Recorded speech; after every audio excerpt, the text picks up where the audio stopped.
mardi dernier, j'ai fait mon témoignage et du moins j'ai donné une partie de mon témoignage et je l'avais intitulé Le chemin du destin.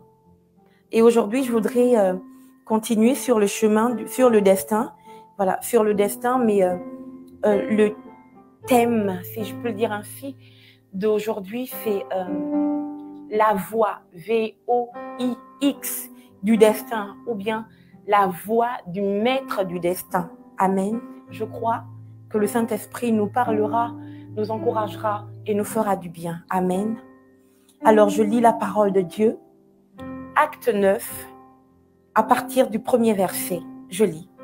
Cependant, Saul, respirant encore la menace et le meurtre contre les disciples du Seigneur, se rendit chez le souverain sacrificateur et lui demanda des lettres pour les synagogues de Damas, afin que, s'il trouvait des partisans de la nouvelle doctrine, hommes ou femmes, il les amena liés à Jérusalem.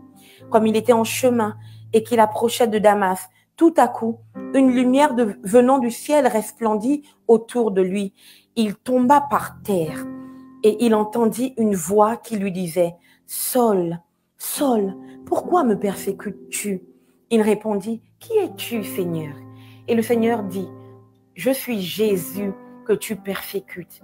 Il te serait dur de régimber contre les aiguillons. » Verset 6. Tremblant et saisi d'effroi, il dit « Seigneur, que veux-tu que je fasse » Et le Seigneur lui dit « Lève-toi, entre dans la ville et on te dira ce que tu dois faire. » Les hommes qui l'accompagnaient demeurèrent stupéfaits. Ils entendaient bien la voix, mais ils ne voyaient personne. Amen. Verset 8. Saul se releva de terre et quoique ses yeux fussent ouverts, il ne voyait rien. On le prit par la main et on le conduisit à Damas. Alléluia. Amen. Que le Seigneur soit béni. Alors, je vais ramener le texte dans son contexte. La Bible déclare que Saul de Tarse respirait le meurtre contre les chrétiens. Saul était un élève du docteur de la loi Gamaliel. Donc, c'était un homme très instruit qui avait appris la loi, la Torah. Il faut le ramener à notre époque. On peut dire qu'il avait fait l'école théologique, si vous voulez. Donc, il était très instruit, il connaissait les préceptes, les lois.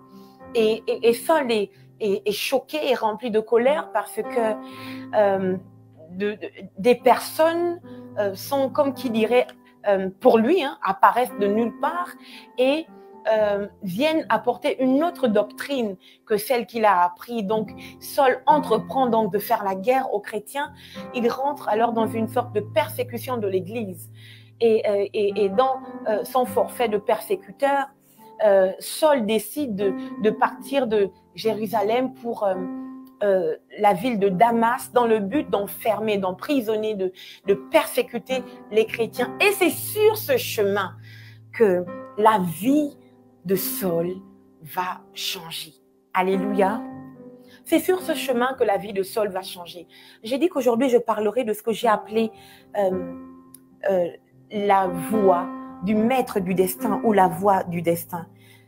Tini, est-ce que tu peux me ramener sur le direct, s'il te plaît? Donc, j'ai dit qu'aujourd'hui, je parlerai de la voie du maître du destin ou la voie du destin. La Bible déclare que Saul, je veux bien une Bible 8 secondes, s'il vous plaît. Voilà. La Bible déclare que Saul part sur le chemin de Damas et il va avec un but bien précis. Je ne veux pas l'incriminer parce que ce que Saul fait, Saul est convaincu que ce qu'il fait est de Dieu. Il est convaincu que, comment on appelle ça?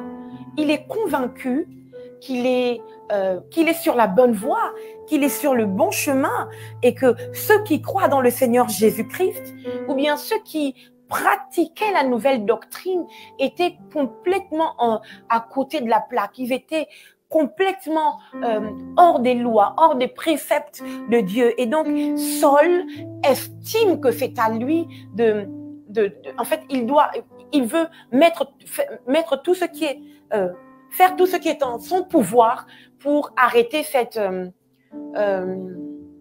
comment dire, ce mouvement. Alléluia. Cependant, c'est vrai, Saul avait ses projets à lui. Et Saul pensait servir Dieu. Mais Dieu aussi avait ses projets à lui, Dieu. Mais il avait également des projets pour Saul, que Saul ignorait. Parfois, nous fonctionnons, nous sommes lucides, nous pensons que nos projets sont parfaits, sont bien, Dieu les apprécie de toutes les façons. Nous sommes sur la voie que Dieu a tracée pour nous parce que nous pensons que la vérité qui est nôtre est la vérité de Dieu. Non, notre vérité n'est pas forcément celle de Dieu. En tout cas, tant que Dieu n'a pas parlé à notre cœur, notre vérité n'est pas la vérité de Dieu. La Bible dit que tout homme soit trouvé menteur, mais que seul l'Éternel soit trouvé vrai. Alléluia. Je viens donc encourager quelqu'un, quelles que soient les décisions que vous avez à prendre, quels que soient les projets que vous avez à cœur, consultez le Seigneur. Pour vous qui êtes déjà dans la foi chrétienne, je précise, consultez le Seigneur pour être sûr que ce dans quoi vous vous engagez vient tout droit du cœur de Dieu. Alléluia. Je relis les Écritures. La Bible dit, je vais repartir sur mon histoire.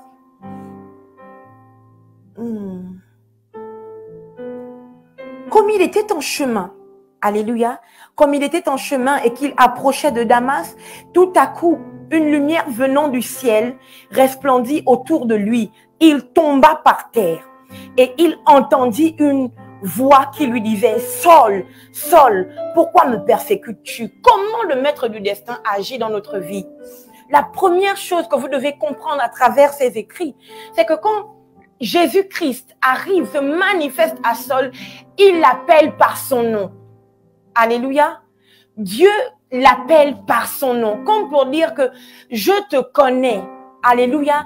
Je veux dire à quelqu'un, Dieu vous appelle par votre nom. En fait, il n'y a aucune partie de vous, de ce qui vous concerne, aussi bien dans la sphère physique que dans la sphère spirituelle. Il n'y a aucune partie de ce qui vous concerne que Dieu ne sache. Dieu vous appelle par votre nom, comme pour vous dire qu'il vous maîtrise. Il vous connaît de fond en comble. Alléluia. Quand le maître du destin doit parler dans notre vie, la première chose sur laquelle il nous renseigne, c'est qu'il connaît notre nom. Il nous connaît parfaitement. Alléluia. Et je veux dire aujourd'hui que si Dieu te connaît parfaitement, s'il connaît ton nom, s'il connaît tout ce qui te concerne, qu'est-ce qui peut t'effrayer? Qu'est-ce qui peut te faire peur? Qu'est-ce qui peut te faire croire que tu n'y arriveras pas, que tu ne réussiras pas, que tu ne pourras pas avancer? Rien. Parce que le maître de l'univers, celui qui tient l'univers dans ses mains, celui qui a créé le ciel et la terre et tout ce qu'il renferme, te connaît parfaitement. Il connaît ton nom. Et s'il connaît ton nom, il connaît ton avenir, il connaît ton futur, il connaît ce dont tu as besoin pour accomplir ton destin. Amen. Et il dit, Saul, Saul, non, comme il était en chemin, il approcha de Damas. Tout à coup, une lumière venant du ciel resplendit autour de lui. C'était une lumière qui venait du ciel. Quand on lit les écrits, la Bible dit que Saul tomba par terre. Alléluia. Et vers le verset 8, le verset 9, la Bible déclare que on releva Saul. En fait, il ne voyait plus. On a ses compagnons, ceux qui l'accompagnaient, l'ont redressé. Ils l'ont relevé. En fait, ils le conduisaient parce que finalement, Saul ne voyait plus. Qu'est-ce que j'essaie de dire ici? Quand le maître du destin agit dans votre vie, quand il arrive pour dire maintenant, jusqu'ici, vous avez fonctionné comme si je n'étais pas là. Vous avez fait comme vous entendiez dans votre cœur, dans votre esprit, comme vous voyez la vie, vous avez fonctionné comme vous vouliez. Maintenant, quand Dieu réapparaît dans la vie de Saul, quand celui qui maîtrisait en réalité le destin de Saul arrive, la Bible déclare que la lumière qui resplendit du ciel fait comment dire, c'est comme si cette lumière venait casser tout ce sur quoi Saul s'appuyait. C'est comme si cette lumière venait briser tous les fondements sur lesquels s'appuyait Saul. Et Saul est tombé à terre. Il est tombé par terre. Comme si Dieu disait que Saul, tant que tu ne repars pas, en fait, c'est comme si Dieu était en train de fabriquer un autre Saul. Alléluia. La Bible déclare que Dieu a pris la poussière du sol pour fabriquer Adam. Et ce jour-là, cette rencontre, le fait que Saul tombe au sol, c'est comme si Dieu fabriquait à nouveau, comme si il façonnait à nouveau un autre Saul. Regardez comment ça se passe. Saul est exactement comme un bébé qui vient de naître, qui ne voit pas très bien. Voilà pourquoi quand un enfant naît, on fait des tests parce que il ne voit pas encore bien. Vous comprenez, les premières secondes, les premières minutes de l'enfant, il ne voit pas encore clairement. Saul ne voyait plus rien. De la même manière qu'on porte un bébé, qu'on le conduit, à ce moment-là, Saul aussi, on le conduisait. En fait, Saul était reparti à la jeunesse de sa vie. C'est comme si Dieu était en train de fabriquer un autre Saul. Qu'est-ce que j'essaie de dire? Tant que vous êtes vivant, tant que vous êtes trop adulte, tant que vous maîtrisez tout, tant que vous connaissez tout, Dieu ne peut pas vous parler. Le maître du destin ne peut rien pour vous tant que vous connaissez tout. Celui qui veut que le maître du destin s'adresse à lui, lui disant comme il a dit à Saul, entre dans la ville et on te dira quoi faire. Celui qui a besoin d'entendre ces paroles doit accepter de se prosterner, de se mettre à terre. Il doit accepter, deuxièmement, de fermer ses yeux. Du moins, est-ce que Dieu ferme ses yeux pour que Dieu lui-même le conduise. Alléluia. Je ne sais pas si je parle à quelqu'un, que quelqu'un accepte de s'abandonner. Dépouillez-vous de ce qui empêche le maître du destin de votre vie de vous conduire. Alléluia. Quand Dieu arrive, il se manifeste par la lumière. Comme pour dire, Saul, tu paraissais intelligent, tu avais tellement appris, mais tu étais dans les ténèbres. Et la seule lumière, c'est moi. La personne qui serait capable, l'entité qui serait capable d'illuminer ton intelligence, c'est moi. Voilà pourquoi il arrive et il se présente dans une lumière profonde. Cette lumière vient nous aveugler, du moins aveugle le vieil homme et ouvre les yeux au nouvel homme. Alléluia. Je prie au nom de Jésus. Non, je prophétise dans le nom puissant de Jésus-Christ de Nazareth que la lumière de Christ viendra aveugler le vieil homme qui résistait en vous dans le nom de Jésus. La lumière de Christ viendra aveugler toute lumière qui n'est pas viendra faire ternir tout ce qui semblait être la lumière, tout ce qui ressemblait à de l'intelligence, mais n'était que des ténèbres. Dans le nom puissant de Jésus-Christ de Nazareth, je prophétise que quelqu'un ne s'appuiera plus sur sa propre intelligence, sur sa propre sagesse, sur sa propre connaissance, mais quelqu'un va plutôt laisser la lumière de Christ l'illuminer dans le nom puissant de Jésus-Christ de Nazareth. Regardez vous-même, lorsque Dieu veut faire quelque chose, Dieu veut faire entrer Adam dans son destin, dans un destin puissant, un destin glorieux. Dieu fait endormir Adam. Dieu fait que Adam dorme parce que c'est une autre étape du destin d'Adam. Alléluia. Est-ce qu'aujourd'hui quelqu'un veut accepter de fermer les yeux, veut accepter veut accepter de se dépouiller de sa propre intelligence pour que la lumière de Christ éclaire son intelligence. Alléluia. Que la lumière de Jésus éclaire son intelligence. La Bible dit que Saul de Tarse est tombé à terre, est tombé par terre. My God. Et ce qu'il y a d'extraordinaire, c'est que quand Jésus parle à Saul, il dit, Saul, Saul, pourquoi me persécutes-tu? Et Saul demande, qui es-tu, Seigneur? Personne n'a dit à Saul que c'était le Seigneur. Personne n'a parlé à Saul lui disant que celui qui te parle c'est le Seigneur. Personne. Mais regardez, Saul était déjà au sol. Vous comprenez? Si Saul ne savait pas que celui qui parlait c'était le Seigneur, la terre que Jésus avait créée avait déjà communiqué à Saul que quelque chose se passait. Celui qui est là, c'est le maître des circonstances. En fait, si la mer si la tempête a pu écouter quand Jésus a dit silence, la terre aussi donc peut écouter ou bien peut sentir que ça, c'est le maître des maîtres. Et je crois que le contact que Saul a eu avec la terre, mon Dieu, ce contact-là que Saul a eu avec la terre a certainement challengé son esprit. Je crois que la terre a communiqué à Saul que regarde ce qui se passe ici. Ce que tu vois là, c'est le Seigneur. C'est le Seigneur. Je prie au nom de Jésus que même les éléments, je prophétise, que même les éléments vous forcent à accepter la Seigneurie de Jésus. Je prophétise au nom puissant de Jésus-Christ de Nazareth que quel que soit l'endroit où vous êtes, quel que soit l'endroit où vous êtes, quel que soit l'endroit, le chemin que vous avez pris, que Dieu suscite même les éléments pour vous forcer à accepter la Seigneurie de Jésus. Pourquoi je le dis?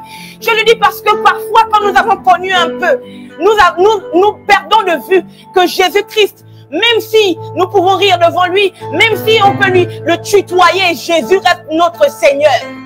Quelle que soit la connaissance qu'on a, quel que soit le niveau d'études qu'on a, quel que soit le salaire qu'on a, quel que soit l'argent qu'on possède, quelles que soient les richesses qu'on possède, nous devons nous soumettre et confesser que Jésus-Christ est le Seigneur. Il a dit, je suis Jésus que tu persécutes. Il n'a pas dit, je suis Jésus le voisin de l'autre côté. Alléluia. Il n'a pas dit, je suis Jésus, le frère de ta sœur. Ou bien, parce qu'il y a beaucoup de Jésus qui existent. Alléluia. Mais il a bien précisé que je suis Jésus que tu persécutes. Il n'y avait aucune confusion. Pour que ce soit bien clair dans la tête de Paul, dans son esprit, que ce que tu es en train de faire là, tu penses que tu combats les chrétiens, mais en fait c'est moi seul que tu combats. Oh, je prophétise maintenant que quelle que soit la personne qui vous combat, qu'il rencontre Jésus dans le nom puissant de Jésus. Quelle que soit la personne qui rêve que vous mouriez, qui rêve que vous soyez par terre, qui rêve que vous ne soyez plus rien, que Jésus se dresse, qu'il se lève et qu'il dise, pourquoi essaies-tu de me persécuter? Pourquoi essaies-tu de m'arrêter? L'église était en train d'évoluer. L'église était en train de ravager l'enfer. L'église était en train de remplir le royaume. Et Saul n'était pas d'accord. Le diable l'avait utilisé pour empêcher au royaume d'avancer. Mais Jésus lui-même s'est dit, mes enfants même ne peuvent pas. Il faut que moi-même, je me présente. J'essaie de vous dire ici que quel que soit l'adversaire qui est trop fort, qui est plus fort que vous, vous ne serez jamais vaincu. Parce que Jésus va se lever. Jésus va apparaître. J'avais fait ce témoignage un jour à Lomé alors qu'une amie à moi, nous étions jeunes, nous étions enfants. Nous étions en première. Moi, nous allions en terminale. Une amie que je considérais énormément avait pris mes effets, mes bijoux, mes lunettes de vue pour emmener chez un tradit praticien. Chez nous au Gabon, on dit chez un ganga. Vous comprenez? Et elle a emmené ses effets parce qu'elle voulait me détruire, elle voulait que je meure. Et je ne savais pas. C'était mon amie en fait. Je n'imaginais même pas. Je ne connaissais pas l'histoire. Je suis rentrée au Gabon et quand je suis revenue à Lomé en décembre parce que j'avais fait un album et c'était la promotion de l'album, je devais passer à la télé, la radio, toutes ces choses. Elle me voit, un an plus tard, elle me voit à la télé, à Lomé, et elle repart voir son féticheur. Elle lui dit, mais c'est pas possible. Comment, j'ai vu cette fille, elle est encore en vie. Comment se fait-il qu'elle est en vie? Le féticheur dit, ah, justement, même je cherchais à te contacter. Je me demandais comment te contacter. Voici ses effets. Il faut lui rendre. Elle dit, comment ça? Oui. Parce que tous les oiseaux ne sont pas mangeables. Elle dit, comment ça? Et là, je vous dis que là, on a, quand je raconte, enfin, du moins, quand elle finalement se confesse, là, on a 17 ans, mais quand elle a posé, là, on avait 16 ans. C'est pour vous dire, vous comprenez, que vous savez comment vous dormez, mais vous ne savez pas comment l'autre dort. Vous voyez, vous ne pouvez faire confiance qu'à Dieu seul. Qu'à Dieu seul, parce que votre propre ami, votre propre frère, peut vous faire du mal. Alléluia. Si ce n'est la grâce de Dieu qui nous couvre. Amen. Et donc le féticheur de dire tous les oiseaux ne sont pas mangeables. Elle lui dit, comment ça, mais pourquoi tu n'as pas réussi à la tuer? Il explique. Il dit, à chaque fois que j'appelais son nom dans la marmite en question, une fois le feu est sorti, une deuxième fois le feu est sorti, une troisième fois j'ai vu un blanc avec une couronne d'épines. Dites-moi quelle est cette description, quel est l'homme sur la terre qui a porté un jour une couronne d'épines sur sa tête? Personne d'autre que Jésus-Christ de Nazareth. Personne d'autre. Et ce jour-là, Jésus s'était présenté à cet homme parce qu'il voulait me détruire et me faire du mal. C'était peut-être un adversaire beaucoup plus fort que moi. Jésus s'est dit, moi-même je vais me présenter. Je ne savais même pas que ce combat était en train de se passer. Je n'en savais rien du tout. Jésus seul m'a sauvé, m'a délivré parce que j'ai reconnu qu'il était le maître de mon destin. Quand il avait parlé sur moi, quand j'ai entendu la voix du maître du destin, j'ai marché sur son chemin. J'ai marché sur le couloir qu'il avait tracé pour moi. My God, j'essaie de dire ici que si il y a un adversaire trop fort, plus fort que vous, Dieu lui-même va se présenter. Alléluia. Dieu lui-même va se lever pour vous défendre. Donc, l'heure n'est pas à la peur. Alléluia. L'heure n'est pas à la crainte. Non, Dieu lui-même va vous défendre. La Bible déclare donc que Jésus dit, je suis Jésus que tu persécutes. Ensuite, Saul dit, qu'est-ce que je vais faire? Que dois-je faire? Vous voyez que Saul est en train de lâcher du lest. Il est en train de s'abandonner. Il est en train de lâcher prise. Il est en train de se soumettre. Alléluia. Et là, Jésus lui dit, entre dans la ville et on te dira ce que tu dois faire. Entre dans la ville et on te dira ce que tu dois faire. Grande parenthèse. Toutes les personnes qui pensent qu'elles peuvent accomplir leur destin seules, écrivez ici, je m'en répands. Je m'en répands. Toutes les personnes qui pensent qu'elles peuvent accomplir leur destin seules, écrivez que, Seigneur, je suis désolé. Vous ne pouvez pas accomplir votre destin seul. Entre dans la ville et on te dira ce que tu dois faire. Quand le maître du destin parle, il parle pour nous donner des instructions. Alléluia. Et le maître du destin sait qu'on ne peut pas accomplir son destin seul. J'ai pour habitude de dire que Dieu et toi, ce n'est pas suffisant. Alléluia. Dieu et toi, ce n'est pas suffisant. Jésus lui-même, il savait que Dieu et lui-même, ce n'était pas suffisant. Voilà pourquoi quand il arrive sur la terre, déjà il ne descend pas comme Terminator, qui tombe du ciel tout adulte et tout. Non, il passe d'abord par le ventre d'une femme. Jésus accepte d'être bébé. Il accepte d'être conduit. Si tu ne repars pas, si tu ne sais pas te mettre en bas pour que quelqu'un d'autre vienne te conduire, que quelqu'un te montre, t'enseigne. Il a dit à Saul, rentre dans la ville et on te dira ce que tu dois faire. Jésus lui-même est venu.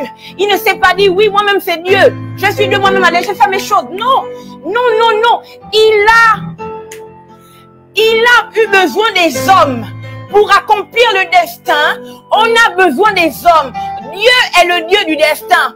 Dieu parle et nous donne des instructions. Mais Dieu suscite aussi des hommes pour nous aider à accomplir notre destin. Alléluia. On n'accomplit pas le destin tout seul. Non, on accomplit le destin avec un homme, avec une femme que Dieu lui-même aura pointé du doigt. Et quand Saul rentre dans cette ville de Damas, Saul ne savait pas, en quittant Jérusalem pour persécuter les chrétiens de Damas, que quelque chose se passerait. Quand il rentre dans cette ville de Damas, il y a déjà quelqu'un, Ananias, qui l'attend. Parce que le maître du destin a aussi suscité quelqu'un. Ça veut dire que ce n'est pas à vous d'aller chercher ça et là qui peut vous aider. Non, c'est le Seigneur qui doit vous inspirer. C'est Dieu qui doit inspirer quelqu'un pour vous porter, pour vous aider, pour vous montrer la voie. D'aucuns me diront, oh, les gens sont trop mauvais. Même si les gens sont mauvais, comprenez ceci. Même si les gens sont mauvais, Dieu peut quand même les susciter pour votre destin. Dieu ne suscite pas seulement ceux qui sont bons et qui vous aiment, qui vous chérissent. Non, non. Dieu peut aussi susciter ceux qui ne vous aiment pas. Dieu suscite aussi ceux qui ne croient pas en vous. Judas était avec Jésus. Judas a marché avec Jésus. Mais à la fin des fins, Judas a quand même agi contre Jésus. Jésus savait que Judas qui était à côté de lui était un poison. Mais Jésus avait besoin de ce poison pour accomplir son destin. Jésus avait besoin de Judas. Donc, ne refusez pas les gens ou bien ne sélectionnez pas les gens de vous-même, par vous-même. Sélectionnez-les parce que Dieu a susurré à votre oreille. Lui, c'est bon. Mais Seigneur, il est bizarre. Je trouve qu'il ne m'aime pas ou bien qu'elle ne m'aime pas trop. travaille avec elle. Parce que je poursuis quelque chose. Je poursuis un but. Alléluia. Amen. Amen. Alors, Saul de Tarse rentre à Damas. Quelqu'un l'y attend. Quelqu'un l'y attend. Vous allez me dire, pourquoi est-ce qu'on a forcément besoin de personnes pour accomplir le destin? Parce que je crois que pour accomplir le destin, il faut une certaine onction. Alléluia. Pour accomplir le destin, il faut l'onction. Amen. C'est vrai. Dieu donne lui-même l'onction. Quand il parle à Jérémie, il dit avant que je ne t'ai façonné, je ne t'ai façonné dans le ventre de ta mère, je te connaissais. Et avant que tu ne fusses sorti de son sein, je t'avais oint. Et je t'avais consacré prophète des nations. Je t'avais consacré, je t'avais établi prophète des nations. Ça veut dire qu'il y a un type d'onction, du moins, nous naissons avec l'onction. Dieu nous a oint pour quelque chose de particulier depuis le ventre de notre mère. Quand Dieu parle à, j'arrive pas à dire son nom en français, Jean-Baptiste, quand Dieu parle à Jean-Baptiste, quand Dieu parle aux parents de Jean-Baptiste, il dit, il sera oint depuis le sein de sa mère. Ça veut dire que Dieu contrôlait l'onction de Jean le Baptiste depuis le sein de sa mère. Alléluia. Amen. Il sera oint depuis le sein de sa mère. Alléluia. Ça veut donc dire que Dieu, quand nous arrivons sur la terre, Dieu nous oint d'une onction particulière. Pourquoi? Parce que on ne peut pas accomplir le destin sans l'onction. Sans onction, il n'y a pas d'accomplissement de destin. Est-ce que vous comprenez? Sans onction, vous ne pouvez pas accomplir le destin. Vous avez besoin d'être oint. Maintenant, pourquoi on a besoin d'hommes pour accomplir le destin? Moi, je crois que le destin est une sorte de chaîne. Je pense que le destin, c'est comme une chaîne. En fait, c'est de génération en génération. Je comprends pourquoi ils étaient prêtres de père en fils. Alléluia. Je comprends pourquoi ils étaient chantres de père en fils. Pourquoi ils étaient, comment on appelle ça? Ouvriers, pardon. Oui, j'ai déjà dit sacrificateur. De père en fils. Vous comprenez? Parce que le destin ne s'arrête pas. Quand vous mourrez, c'est fini. Votre boucle est bouclée, c'est coupé. Ce n'est pas possible. Sinon, Jésus lui-même, quand il est mort, c'était fini. Est-ce que vous comprenez? Vous devez laisser quelque chose de vous. Celui qui accomplit le destin laisse quelque chose de lui. La chose avec laquelle quelqu'un d'autre va marcher pour accomplir aussi son destin et laisser à la prochaine génération. Alléluia. Quand Abraham s'éteint, Isaac continue la route. Alléluia. C'est pour ça qu'on ne peut pas dissocier Abraham d'Isaac. Isaac d'Abraham, c'est impossible. Amen. Quand Isaac meurt, Jacob continue le chemin. Il continue la route. La vérité, c'est celle-ci. C'est que le destin s'arrête. Si je peux le dire ici entre griffes. Quand le maître du destin viendra dire c'est fini, c'en est fini pour le monde. Il nous aura tous rassemblés. Alléluia. Nous serons tous autour de lui. Amen. Et nous continuerons de le louer. Mais tant que cet événement n'est pas arrivé, vous devez comprendre que quand vous accomplissez, pour accomplir votre destin, vous avez besoin d'onction. Et cette onction doit vous permettre, vous devez vous connecter aux hommes parce qu'il y a des hommes qui vont réveiller votre onction. Alléluia. Il y a des hommes qui vont rajouter à votre onction. Amen. Je prie au nom de Jésus-Christ de Nazareth que ce soir, à votre grâce, je rajoute la mienne. Pour que vous puissiez accomplir le destin. On n'accomplit pas le destin seul. Non. Il y a des boosters d'onction. Amen. Il y a des déboucheurs d'onction. Alléluia. Et il y en a qui ajoutent une onction supplémentaire. Je comprends pourquoi, mon Dieu, quand Élisée voit son père, et avec son père Élie qui doit être enlevé, il ne dit pas, je veux ma propre onction. Non. Il dit, je veux la double portion de l'onction qui est en toi. Ça veut dire que Élisée a fonctionné avec la double portion de l'onction d'Élie, pas de lui. Alléluia. Élisée a fonctionné avec la double onction de quelqu'un d'autre. Amen. Le destin, on l'accomplit avec des hommes. Des hommes nous oignent pour accomplir le destin. Des hommes déclenchent l'onction qui est en nous. Alléluia. Dieu parle à Élie, il dit, tu oindras Élisée prophète après toi. Ça veut dire que Élisée, dans le secret de Dieu, avait déjà été choisi pour être prophète. Mais sans Élie, pas moyen. Alléluia. Qu'est-ce que je veux dire? Si vous avez l'habitude de fonctionner seul, écrivez, je change. Changez. Si vous avez l'habitude de fonctionner seul, changez. Non, parce que quand vous aurez fini sur la terre, il faut que quelqu'un d'autre prenne le flambeau que vous avez laissé à sa grâce. Elle ajoute la vôtre et puis elle continue l'œuvre. Elle continue le chemin du destin. Alléluia. Que la voix du maître du destin parle à votre cœur ce soir.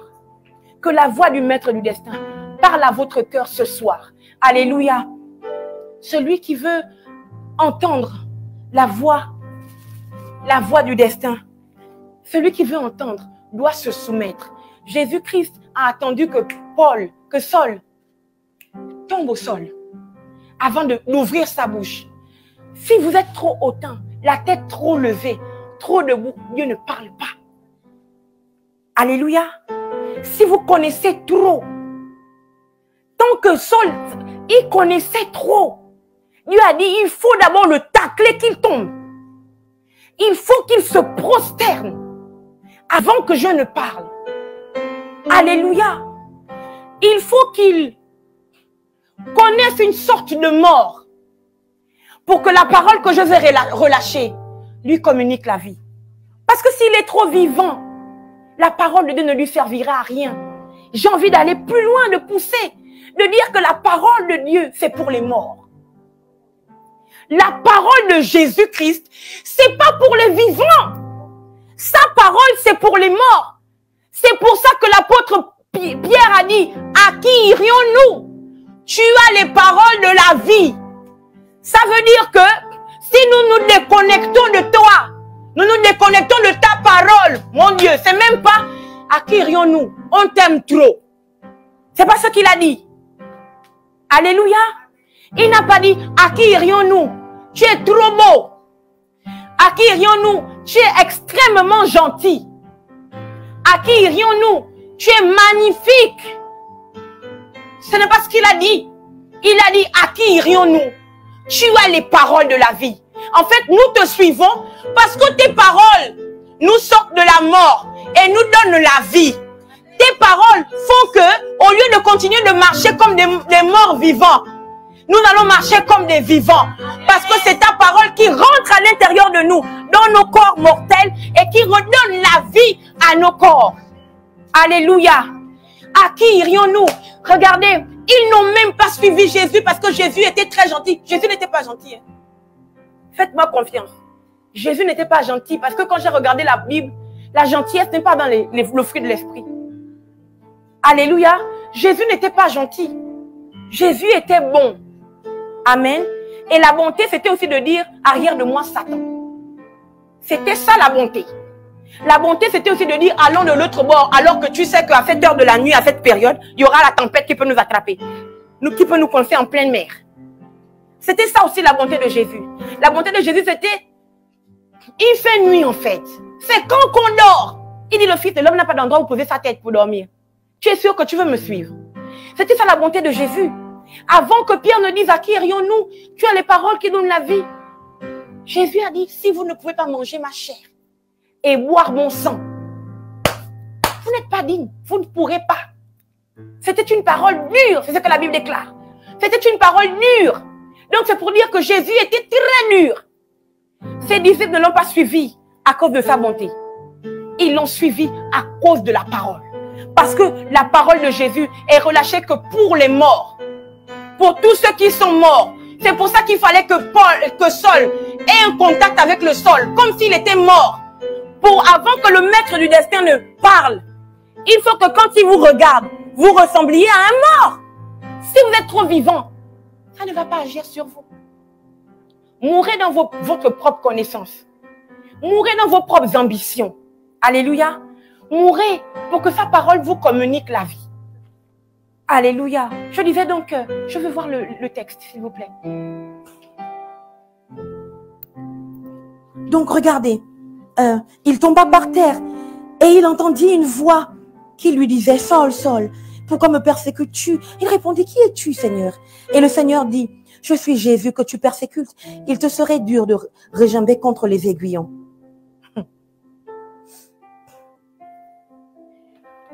Tous ceux qui veulent accomplir leur destin doivent être prêts à sentir les aiguillons. Tous ceux qui veulent accomplir... Si vous ne voulez jamais qu'on vous blesse, si vous ne voulez jamais avoir mal, si vous ne voulez jamais être trahi, si vous ne voulez jamais être rejeté, si vous ne voulez jamais être contesté, vous n'êtes pas prêt à accomplir votre destin. Pardon, il faut écrire. Vous n'êtes pas prêt à accomplir votre destin. Ceux qui marchent sur le chemin du destin, ceux qui courent la course du destin, sont le plus souvent rejetés, trahis, blessés, refusés. Ces gens-là, ceux qui vivent ce genre de choses, c'est ceux qui courent la course du destin. Vous ne pouvez pas courir la course du destin et croire et vouloir que vous ne pouvez pas vouloir courir la course du destin et vouloir que tout baigne, que tout soit bien. Je vais vous dire quelque chose. La première personne qui vous fait sentir la douleur des aiguillons, c'est Jésus. C'est Jésus. Et je vous explique. On ne doit jamais être trop... En fait, Jésus ne veut pas qu'on soit trop à l'aise pour accomplir notre destin. Sinon, c'est mort. Il ne veut pas qu'on soit trop à l'aise pour accomplir notre destin. Il a besoin qu'on ne soit pas trop à l'aise, qu'on ne soit pas trop stable, pour que nous puissions toujours nous appuyer sur lui. Je comprends pourquoi il parle à Ève, au serpent. Il dit, je mettrai une inimitié entre toi et la femme. Regardez. C'est-à-dire que d'entrée de jeu, Ève a déjà un ennemi. C'est fini. Elle n'a aucun moyen de faire que le serpent soit son pote, soit son ami. C'est fini. Dieu a déjà fermé par sa parole cette possibilité. Je mettrai inimitié entre toi et la femme. Sa postérité t'écrasera la tête. Et toi, tu lui mordras le talon. Pour écraser la tête, il faut être en position de combat. Tu ne peux pas écraser si tu es nonchalamment allongé sur ton canapé ou allongé sur ton lit. Non, celui qui écrase la tête, celui qui fait c'est quelqu'un qui est en pleine guerre. Alléluia. Regardez ce que Jésus Dieu est en train de dire à Ève. En fait, non seulement il parle à Ève, mais il prolonge ça jusqu'à sa postérité. Tu seras en perpétuel combat. En fait, tu vivras ce combat, cette guerre. Tu auras la victoire parce que tu vas lui écraser la tête. Il dit quand même. Mais il te mordra le talon. Ça veut dire quoi? Le maître du destin veut que vous compreniez que quand vous marchez sur le chemin du destin, vous ne devez pas être trop à l'aise. Non, celui qui marche sur le chemin du destin doit comprendre qu'il y a forcément des serpents, des scorpions quelque part. Alléluia. Mais il doit s'appuyer sur Dieu. C'est pour ça qu'il parle de toucher le talon pour vous rendre instable. Pour vous rendre instable. Est-ce que vous comprenez? Vous ne devez pas être trop à l'aise. Trop détendu, c'est pas possible. Trop à l'aise, c'est pas possible. Jésus lui-même n'était pas trop à l'aise. Depuis bébé, Hérode veut le tuer. Alléluia. Vous ne devez pas être trop à l'aise. Il faut que votre talon tangue un peu pour que Dieu vous serve à quelque chose. Si vous êtes trop à l'aise, Dieu ne vous servira plus à rien. Alléluia. Si vous êtes trop à l'aise, Dieu ne vous servira plus à rien. Or, Dieu est le maître du destin et il ne peut pas se renier lui-même. Il ne peut pas rester dans un coin. Vous faites vos choses et puis on dit, ah, il a réussi dans sa vie. Ah, vraiment. Où est sa gloire? Il faut qu'à un moment donné de votre histoire, vous disiez, j'étais comme ci, comme ça. J'avais toujours eu des coups bas, des coups difficiles. Mais l'Éternel était mon appui. L'Éternel était mon appui sûr. Regardez David. La vie de David était en paix. David était simple.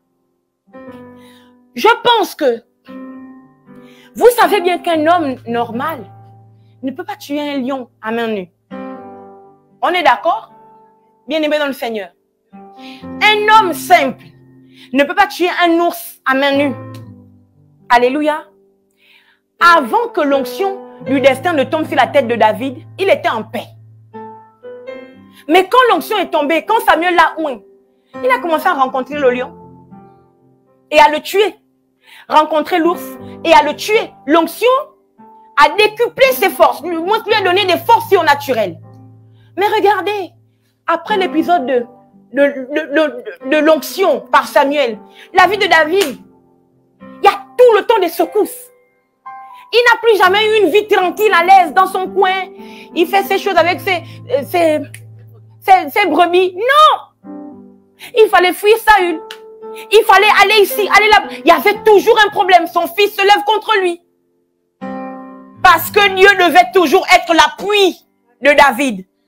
Si sa vie était trop calme, quand la vie était trop posée, il était tranquillement, nonchalamment allongé sur sa terrasse. Voici ce qui s'est passé. Il a pris la femme d'autrui. Il a tué le mari d'autrui. Alléluia. Donc, les secousses que vous vivez, ce sont les secousses du destin. Alléluia. Ce sont les secousses du destin. Et c'est de bonnes secousses. Alléluia. Le Dieu du destin vous fait vivre des secousses. Parce qu'il veut que vous vous appuyiez sur lui. Que vous ne vous détachiez jamais de lui. Alléluia. C'est une bonne chose. Celui qui accomplit le destin vit des troubles. Amen. Celui qui accomplit le destin vit des secousses. Et c'est tout à fait normal. Alléluia. Amen. Alors il dit, je suis Jésus que tu persécutes. Il te serait dur de regimber contre les aiguillons. Seigneur, vraiment je t'en prie, bouscule ma vie à ta gloire. Qu'aucun homme ne prenne, ne vole ta gloire dans ma vie. Même pas moi-même. Dans le nom de Jésus. Tremblant et saisi d'effroi, il dit, Seigneur, que veux-tu que je fasse? Ça veut donc dire quoi ici? Que le destin qu'on accomplit, ce n'est pas ce qu'on veut. Ah. Peut-être que ce que tu fais ne fonctionne pas. Parce que c'est ce que tu aimes. C'est ce que toi tu veux. Assieds-toi et fais comme Saul et demande, que veux-tu que je fasse? Seigneur, que veux-tu que je fasse? Peut-être qu'aujourd'hui, ça ne réussit pas, ça ne fonctionne pas, parce que tu n'as pas posé cette question à Dieu. Tu fais ce qui te plaît. Tu travailles dans ce couloir parce que c'est ce que tu aimes. À un moment donné, dis à Dieu, que veux-tu que je fasse? Jésus-Christ a dit, tu n'as voulu ni offrande, ni sacrifice. Je ne sais pas si vous réalisez que une des choses qui fait que Dieu est Dieu, c'est l'offrande et le sacrifice. Parce que les dieux, on leur donne des offrandes et on leur donne le sacrifice. Alléluia. Tout Dieu qui se respecte accepte l'offrande et le sacrifice. Mon Dieu, est-ce qu'on peut écrire ça? Tout Dieu qui se respecte accepte l'offrande et le sacrifice. Là, c'est pas la grand-mère de Jésus qui parle. Non, c'est pas sa tante, ni son cousin. C'est Jésus lui-même qui parle. Jésus avec sa bouche. La Bible déclare que lorsqu'il quitte le ciel, et je vois ce passage toujours en image. Jésus est Dieu. Et il marche dans les cieux pour entrer dans la matrice de Marie. Jésus parle à Dieu. Il dit, tu n'as voulu ni offrande, ni sacrifice, mais tu m'as formé un corps.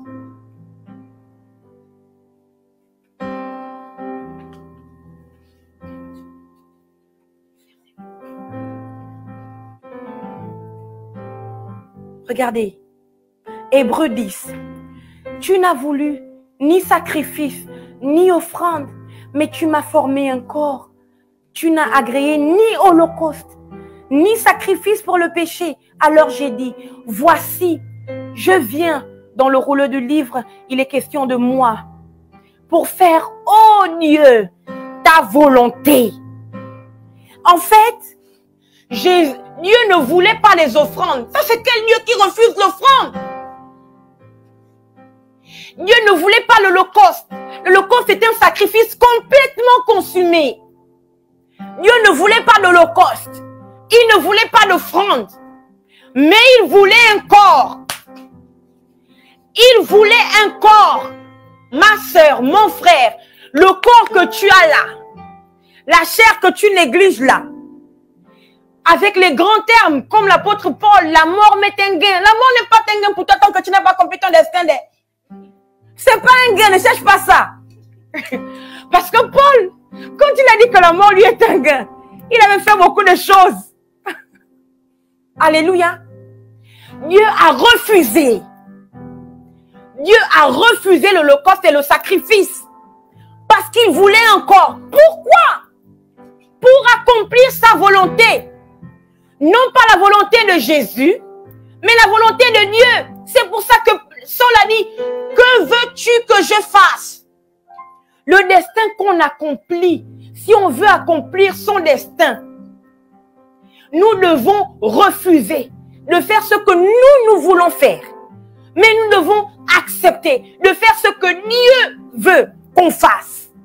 Alléluia. Et c'est la prière de chaque chrétien. Ça doit être la prière de chaque personne qui veut accomplir son destin. Puisqu'au final, notre destin c'est quoi? Notre destin, c'est quoi? Notre destin, c'est accomplir la volonté de Dieu. C'est pour ça que Jésus a dit, s'il m'est possible, s'il t'est possible d'éloigner de moi cette coupe, toutefois, non pas ma volonté, mais la tienne. Au final, notre destin, c'est quoi? C'est accomplir la volonté de Dieu. Je prophétise ce soir que quelqu'un qui avait du mal à connaître c'est quoi la volonté de Dieu, qui avait du mal à entendre la voix de Dieu, qui avait du mal à discerner la volonté de Dieu pour sa vie, ce soir même, par la puissance de la parole et de l'esprit de la parole, il capte, il réussit à saisir quelle est la volonté de Dieu pour sa vie, pour son destin, dans le nom de Jésus-Christ de Nazareth. Je déclare maintenant que vous réussissez à comprendre, à saisir quelle est la volonté de Dieu pour votre présent, pour votre futur et pour votre éternité. Dans le nom puissant de Jésus-Christ de Nazareth.